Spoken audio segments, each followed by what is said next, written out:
అదిరిపోయింది నిజంగానే. నిన్న నేను సుదర్శన్ లో ఆఫ్టర్నూన్ సినిమా చూసి అసలు 50 to 60 year old పీపుల్ అయితే ఇష్టం వచ్చినట్టు ఎంజాయ్ చేస్తున్నారు థియేటర్లలో. అసలు ఇట్ ఫీల్స్ లైక్ ఈ మన దే ఆర్ ఎంజాయింగ్ చిరంజీవి గారి performance like anything. They are loving it.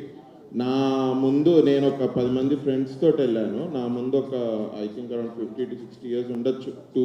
ఇద్దరు ఆంటీలు కూర్చొని ఉన్నారు.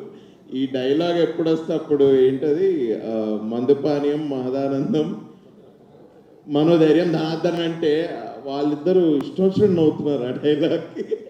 నేను అసలు ఇది చూసి ఓరి ఆయన నెక్స్ట్ లెవెల్ ఉందని. But lot of them are just సీట్స్లో కూర్చోట్లేదు అన్న. They are just not sitting and they just dancing. డైలాగ్లకు ఇష్టం వచ్చినట్టు అరవడము. క్లైమాక్స్ ఫైట్ చాలా బాగా ఎంజాయ్ చేశారు, నేను చూశాను. అదిరిపోయింది అసలు.